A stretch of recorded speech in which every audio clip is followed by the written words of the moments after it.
मसीह खुदावन में आज की सुबह आप सब पर सलामती हो। मैं पास्टर सुहेल जॉन एक बार फिर मॉर्निंग डिवोशन के साथ आप सबकी खिदमत में हाजिर हूँ। खुदा के लोगों, हम सीख रहे हैं यशुआ की तरह जिम्मेदार बनिए। अपनी खिदमत के अंदर, अपने कामों में हमेशा जिम्मेदार रहें, और आप जब अपनी जिम्मेदारी को पूरा करेंगे, उस पर पूरा उतरेंगे, तो फिर आप कामयाबी की तरफ बढ़ेंगे। खुदा के लोगों, आप जानते हैं जब खुदा ने मूसा को रोक दिया कि तू इससे आगे नहीं जाएगा, और ये फिर जिम्मेदारी आगे डिलीवर कर दी गई। खुदा के लोगों, यशुआ ने इस जिम्मेदारी को पूरे तौर पर निभाया। जब आप जिम्मेदारी को निभाते हैं, जो गोल आपको दिया जाता है, जो काम आपको दिया जाता है, जब आप उसको पूरा करते हैं, तो फिर आपका चुनाव किया जाता है। यशुआ ने उस गोल को पूरा किया, और एक वक्त आया जब कौम बनी इस्राएल के लोगों ने यशुआ का चुनाव कर लिया। कहा गया, इसमें दनाई है, इसमें रूह है, और इसका हम चुनाव करते हैं। खुदा के लोगों, जब यशुआ का इस बात के लिए चुनाव किया गया, तो उसने वहां पर भी अपनी जिम्मेदारी को पूरा किया। उसने बेहतर तौर पर कौम की क़यादत की।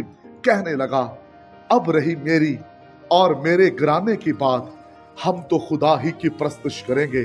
खुदा के लोगों, जब ये शागिर्द था तो भी इसने अपनी जिम्मेदारी को निभाया। जब मूसा आगे ना गया तो भी इसने अपनी जिम्मेदारी को निभाया। और जब मूसा अपने हाथ उठा रहा था और ये फाइट कर रहा था, वहां पर भी यशुआ ने अपनी जिम्मेदारी को पूरे तौर पर निभाया। और जब इसे कौम की क़यादत दी गई, तो वहां पर भी इसने अपनी जिम्मेदारी को बेहतर तौर पर निभाया। अगर आज का यशुआ बाबरकत बनना चाहता है, कामयाब होना चाहता है, तो उसके लिए ताबेदारी जरूरी है। उसके लिए जो जिम्मेदारी आपको दी जाए, उसे पूरा कीजिए। जब हम आज के यशुआ को देखते हैं कि उसके पास बहाने हैं, इस यशुआ के पास कोई बहाना नहीं था। सिर्फ जो मूसा के मुंह से निकलता, वो उसको पूरा करता था। आज हमारे पास बहाने हैं, क्यासराइयां पेश करते हैं, और किसी ना किसी तरीके से हम नाफरमानी के अंदर जिंदगी गुजार रहे हैं। जो यशुआ की तरह अपनी जिंदगी के अंदर कामयाब होते हैं, वो जिम्मेदार लोग होते हैं। आज कुछ ऐसे नौजवान जो अपने गोल को पूरा नहीं कर रहे और अपनी उस मंजिल तक नहीं जा रहे, लेकिन वो एक बड़ी खिदमत चाहते हैं, एक बड़े स्टेज पर नजर आना चाहते हैं। याद रखिए, ये चंद रोजा चीजें हैं। जब खुदा आपको खड़ा करेगा, तो फिर कोई आपको नीचे गिरा नहीं सकेगा।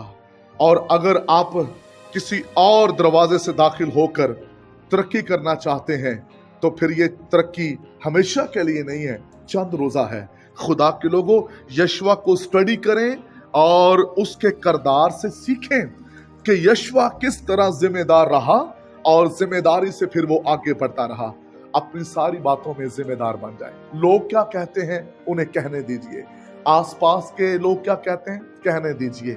आप फोकस करें अपनी शागिर्दियत पर, अपनी जिम्मेदारी पर। ताबेदार रहें, वफादार रहें, आगे बढ़ते रहें, ताकि आपका फ्यूचर ब्राइट हो। खुदा इस कलाम के वसीला से आपको बरकत दे। वफादार यीशु नासरी, मैं तेरी मिन्नत करता हूँ, जितने कलाम सुनने वाले हैं, ये जिम्मेदारियों को पूरा करें, इनका फ्यूचर ब्राइट हो, जलाल आपको मिले, और अबलीस के मंसूबे जो इनकी जिंदगियों के खिलाफ हैं, यीशु नाम से फेल हो, और तेरा हाथ हमेशा इन पर रहे, यीशु नाम में, आमीन।